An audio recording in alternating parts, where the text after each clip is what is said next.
Welcome back, gamers of all variety, to some more Robocraft here with me, Wraulin. Hey, today we're going to be looking at 3 new mechs I've made for the brand new game meta. One of them is Omega Mech 3, which you see here as I smash my face into the side of the wall so gracefully. And I'll be showing you 2 others too. There's going to be some new things to talk about too, because we had a patch last week that made some alterations and kind of refined the new game that we have here. And they're mostly all good stuff, I would say. We had the energy curve expanded out a little bit, so now robots around 1200 CPU or so will have more energy than before. So basically the curve was bowed outward, so we now have a little bit more energy than before across the board, which I think is good. People start out with a little bit less though, so there's no more 24. It starts at about 20,000 and it goes to 10 as you get up to 2,000 CPU. I found the sweet spot for me in my robots, mechs at least, that I've been building lately, to be a little bit under 1200. So I usually build like 1100 or 1165. And then of course I love stuff like this too that can fly around. I've noticed that they made some big changes to the thrusters in the last patch we got. As you notice, I'm flying a lot easier, not just because I have less blocks on this new Omega Mech, but also because the cheetah thrusters have more power than before. They're a little faster, I guess I should say. Maybe not as much power, but you're holding less blocks, and they do seem to lift my vehicle a little bit faster than before, though it could also be because I have lower CPU than before, too, in these robots. But the smaller thrusters had their speed decreased, and especially the smallest ones. Those, basically like the Lynx thrusters and stuff, have been nerfed pretty heavily, along with some of the block changes too, having lower CPU for smaller sizes, which kind of makes sense, and something that a lot of people had been asking for because of the overpowered nature of Tesseracts and other drones and stuff that we've seen lately. So this was kind of an effort by them to turn down the dominance, or tone it down a little bit, the dominance of a lot of those air units. And I have noticed a big difference in games, especially with a lot less drones lately in games too. They did roll back another mechanic where you would explode before losing all your health. That was set at 10% before, now it's rolled back a little bit to 20, so not quite as bad as before. But now when your vehicle has a total of 20% hit points or less, it will explode instead of 10%. So if you're using some of the bigger parts like the Mega Mech legs and stuff, you might be a little bit weaker than before. Speaking of mechs, though, I have noticed a lot more mechs lately in games, along with hovercrafts, wheeled vehicles, and tanks, too, especially a lot more tanks.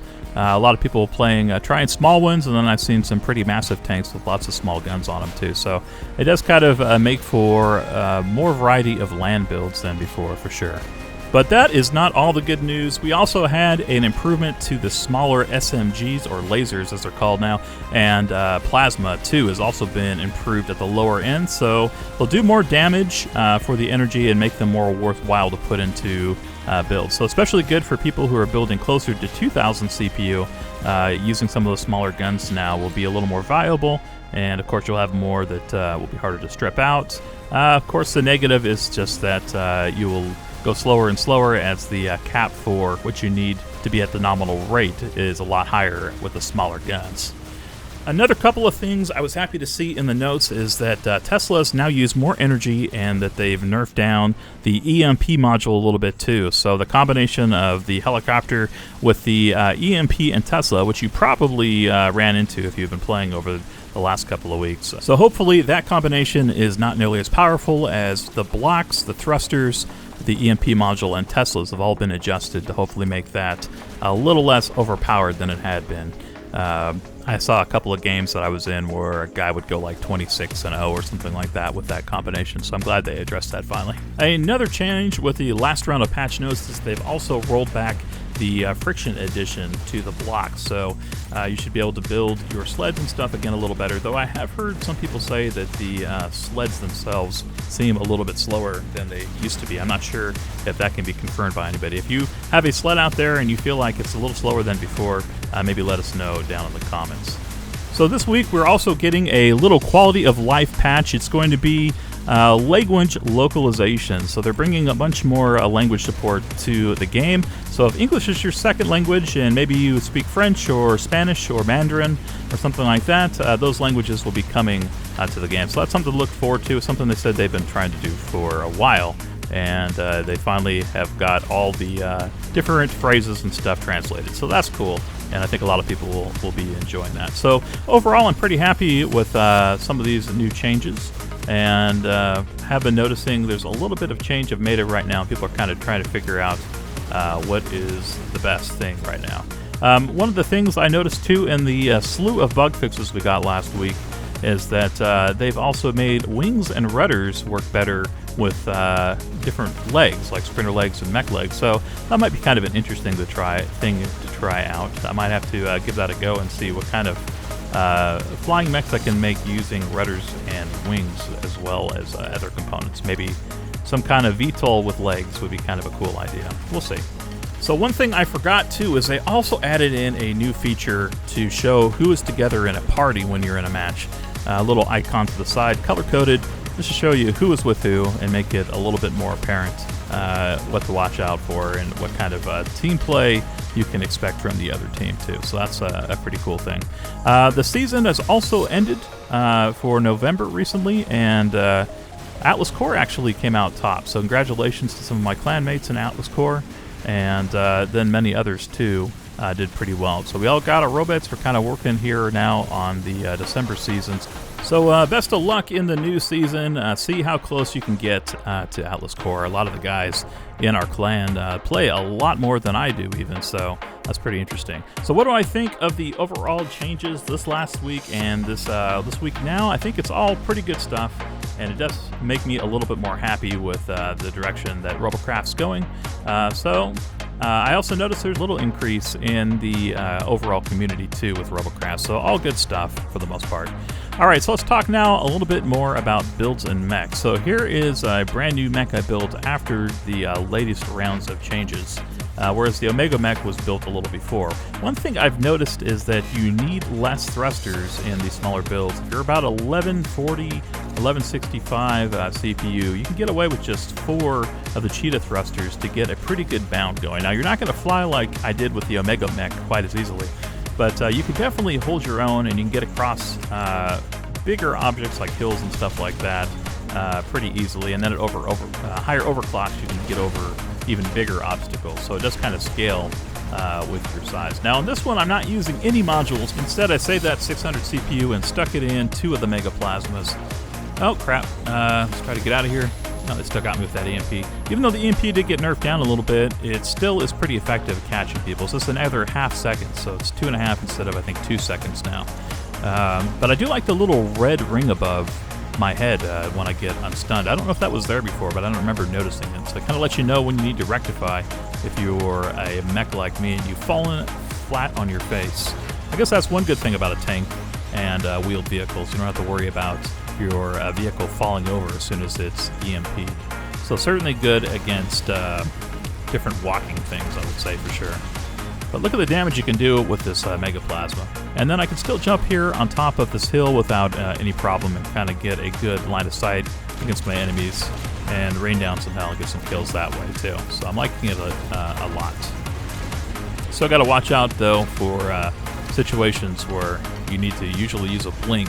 In this one you don't really have that luxury. However, the big Mega Plasma is pretty tanky, so it can kind of help protect your vehicle from the left and right side for sure.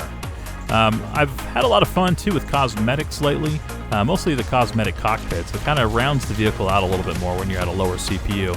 So I've been adding myself little seats inside too. It might have something to do with me playing Titanfall 2 recently. Got that game and been enjoying that a little bit. I haven't decided if I want to show any of that on the channel, but I did record my first little mission. So if you guys are playing Titanfall 2 or interested in that game at all, maybe let me know down in the comments below for sure. And while you're at it, guys, if you give me a thumbs up here on the video, I'd definitely appreciate that. Lets me know that you guys are interested in seeing some more Robocraft related content. And lets me know that you guys are liking what I have to say too. If you have any suggestions for something you might like to see in a future build video or something like that, or just a future gameplay video, you can also let me know that down in the comments below too. So one of the things I've noticed in the game is that a lot of the bigger builds now are mostly going to be the redundant builds. So I'll see something with like mega walker legs that uses a ton of the little SMGs or a ton of the small plasma. Seems to be a little bit more viable. And then I've seen some tanks with kind of that similar concept. I might even try something like that myself in the future, just kind of see how viable a 2000 tanky build can be. Maybe with a couple extra module tricks in it, just in case you get into a bad situation, as it's a little hard to get away if you're a tank or a wheeled vehicle for sure. Let's go ahead and build something new here. I'm going to go and try to make a vehicle here in the new meta, kind of combining the two concepts of the Omega Mech and the Gamma Mech, which you saw last game with the double plasma. I want to use something with heal guns too, and I want to keep it a little bit lower in the CPU. We'll use a couple of thrusters, but we're not going to go crazy with it, just enough to get us over some of the bigger obstacles. So here's what I came up with. This right now is prototype 52, but we'll figure out a name for it here by the end of the episode. I did put a radar jammer, did put a radar on the side, and I stuck that cosmetic cockpit on the front too. For its weapon loadout, I went with the Mega Plasma, I went with the top tier lasers, not the Mega ones though, and then I went with 3 of the Nano Constructors too, which give enough healing without hitting cap. So you can serve a little bit more power, which I like. And then, of course, inside I have the blink module too, so it has a little bit more escapability. It does have enough jump to get up on top of some of the taller objects, like the roof here on this level, which I like a lot. It doesn't have infinite power, but it does have a lot more since the last patch, so I am liking it a lot more than I did before, and I certainly see a reason to play something kind of in the 1000 CPU range over some of the really, really small builds if you're trying to build something a little bit more competitive for sure. So here's another example of someone who built a tank here, and you can see that these tank tracks are really pretty beefy right now. Right now I'm trying to shoot the blocks off from in the center of the tank tracks, as the tracks themselves are kind of a bitch to destroy. You see that it kind of blew up a little prematurely, I think, because of the 20% cap on it, but it's pretty nice. So I'm able to jump up and then hit that escape blink when I get into trouble like that if I need to get into another part of the map. So I did like that a lot.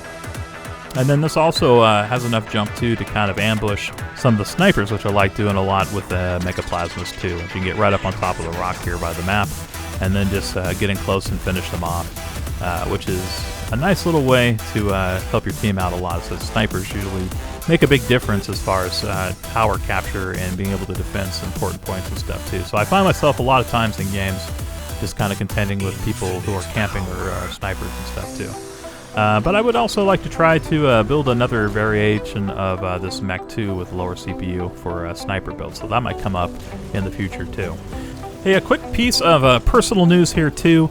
If you have been watching some of my other videos, other content, you might have heard me say that I'm going to be moving my apartment here in December. Well, that move should be coming up this next week. So on Tuesday, Wednesday, I'll probably be contending with moving furniture around. There may be a shorter video or no video at all next week, just depending on how much time I have left over. So just keep that in mind. If you don't see a video next week, I'm not dead. I'm just moving my apartment, and that does mean that I'll probably have a better internet connection coming up in the future. So if we play a game, less likelihood of me dropping out, as right now I'm using like some horrible community Wi-Fi that does drop games and stuff a little bit more frequently here in Robocraft. By the way, if Left of Never, who is the community manager for Robocraft, is watching this, I would kindly suggest that you guys turn the penalty period back to 3 minutes from 5 minutes, as the freshness of this map is probably over now. I don't think people are dropping games anymore just to play on this map exclusively. Maybe they are, but I don't think anybody who plays Robocraft wants to wait 5 minutes if they have their connection drop by accident. I will say that it happens less to me now than it did before, but it still happens, and a lot of it just has to do with community Wi-Fi issues and stuff on my side. Reconnection feature, I know a lot of people still want to see that in Robocraft, so if you could add or suggest a reconnection feature in a future patch, I'm sure that would make a lot of players happy, and probably also possibly expand the Robocraft community base or bring some people back who maybe are waiting for that feature to be put into the game. Another thing I'd like to see improved in Robocraft would be the electroplates. If that's something that could be looked at in a future patch, I think that would also bring about a lot of happiness from the community if people had a little bit more viable electroplates or the mechanics was reworked a little bit. Since we're kind of on a roll right now with weapons and everything else, might be a good time to look at that sort of thing. So it certainly has been a wild ride here with Robocraft this year. Lots of big changes. The game is definitely different than it was at the beginning of the year for sure, and much different than 2014. But I feel like they're doing this all in a effort to get this ready for open or official release or whatever. No longer beta testing phase in 2017, because many of the other games that are competing against Robocraft, like Crossout and Galactic Junk League and stuff like that, they're also slated to be released here early quarter 2017 or sometime in 2017 too. So I think it's going to be an interesting year in 2017, seeing some of the other competition and seeing how kind of Robocraft shakes out. I will say that I like the direction a lot better now that they've made some modifications and adjustments to the way energy and stuff works. And also parts and stuff like that too have been adjusted, so there's not so many overpowered builds out there. Things are a little bit more balanced. Of course, we'll see what happens though after a couple of months play. People might find new mechanics and new metas and stuff like that. Wow, look at the bounce on that leg. It just came down. That wasn't me jumping. That's how much rebound I have. That's one thing I've noticed too in the legs a lot. Aside from falling flat on their face when you get hit with an EMP, a lot of times they just bounce too much, I think, like when they come down off a jump.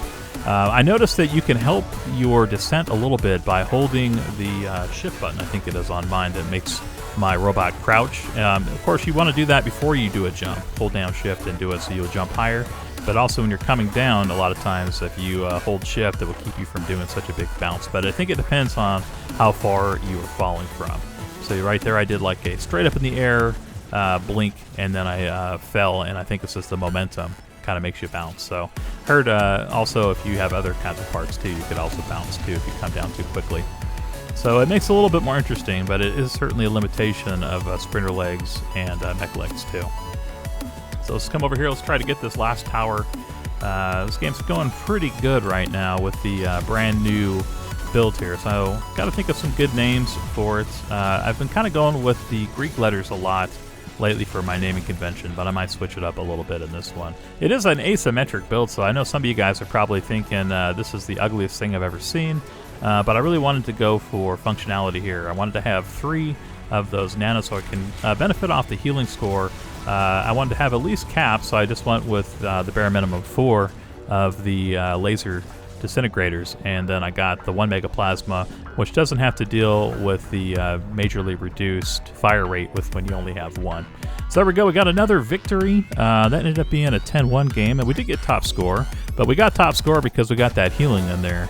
The agent actually did pretty well in that game. If I hadn't healed, I think he would have probably taken out top score. So it is certainly worth it putting nanos on your vehicle still. And especially if you play with a platoon of like robots, if everybody has nanos on it, you're going to have a lot better success if you're playing in a team effectively. So anyway, that is Prototype 52. I'm going to go ahead and call this the Gladiator Assault Mech. And yes, I will be putting this, the Omega Mech, and the Gamma Mech up on the shop. They are different accounts though. This one here is on the GamerGuide account. The other 2 are on the Wraulin account, my Atlas Core account. This one is on the Gallon Gurus account. Anyway guys, thanks for watching, and I'll see you in the next episode.